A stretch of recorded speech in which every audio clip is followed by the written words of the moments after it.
Isang mapagpalang araw po sa ating lahat. Ako po si Jonella Bianca de Aguilar at ito po ang aking Day 215 Devotion para sa ating 365 Daily Devotion na pinamagatang ang pinaka-biblical na katuruan tungkol sa end times.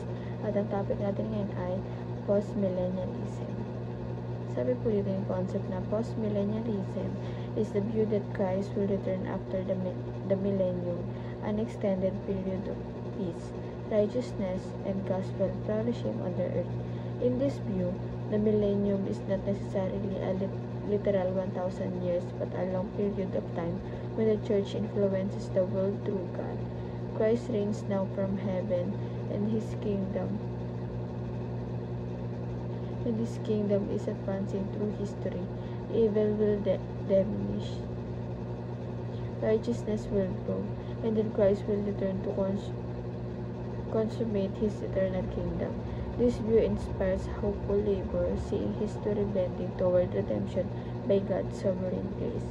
At ang Bible verse natin ngayon matagpuan sa Isaiah chapter 9 verses 6 to 7. For to us a child is born, to us a son is given, and the government will be on his shoulders, and he will be called Wonderful Counselor, Mighty God, Everlasting Father, Prince of Peace. Of the greatness of his government and peace there will be no end. He will reign on David's throne and over his kingdom, establishing and upholding it.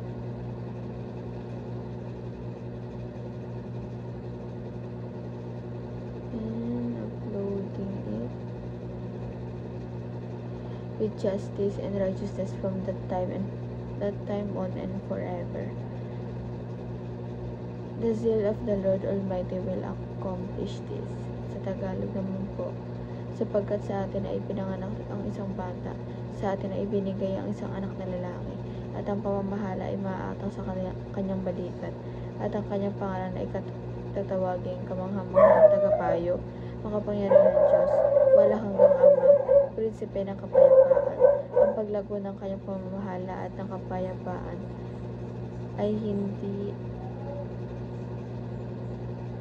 hindi magwawakas sa trono ni David at sa kanyang kaharian upang itatag at upang alalayan ng katarunan at ng katuwiran mula sa panahon ito hanggang sa mapagpakailanman.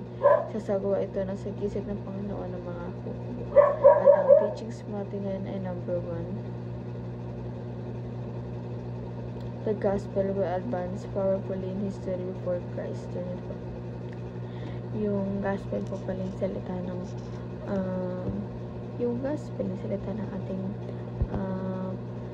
ating Panginoon. Sobrang powerful, advanced powerful in history bago pa mabuhay or bago pa sa ating ibigay si Jesus Christ. Wala pa siya, pero yung gospel talaga sobrang powerful na.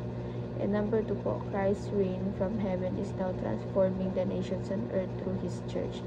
Ito po yung paghahari ng ating Panginoon God's Christ's reign from heaven. Ito po, umakit siya sa langit at naghari na siya.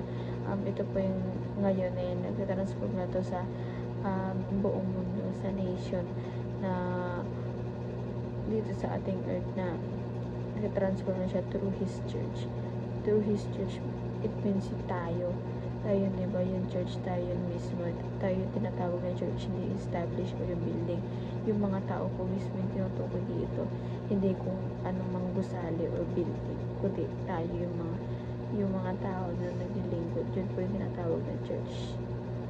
And number 3 po, the millennial reign of Christ is a real, ongoing era of kingdom influence, not merely symbolic. Ito po, yung millennial reign, yung kaharian ng ating Panginoon, ay totoo yun. Diba? Hindi yun sabi lang na naghahari siya, kundi totoo po yun. At ongoing pa rin mapahanggang ngayon yung era of kingdom influence ng ating Panginoon. And application naman po, to apply sa ating buhay, number 1, trust that God's kingdom will continue to grow and conquer all the nations of the world. Magtiwala po tayo sa ating Panginoon, talagang tuloy-tuloy habang gumigising tayo sa umaga, diba? Diba sabi pa nga, habang buhay may pag-asa. Ganun din yung kingdom natin po. Habang tumatagal talaga, nag-grow din yun. May pag-asa yung mag-grow sa araw-araw natin pamumuhay.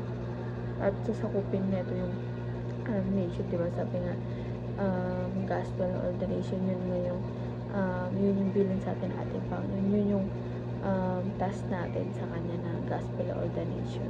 Number 2 po, work to transform our culture to reflect the values of God's wisdom. Ito po, tayo din po yung maging daan sa pagbabago na ating Panginoon sa pag share natin ang gospel. Diba niya natin alam na nakikinig sila, na inuunawa pala nila, ganun.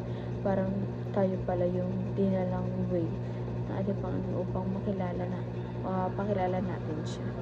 And lastly po, join the church, the army of God that advances the agenda of King Jesus. Ito po, dapat nakikisalamuha tayo sa church. Kailangan mag-build tayo ng church na talaga naglilingkod, totoong naglilingkod na nagpupuri sa ating Panginoon. Na talagang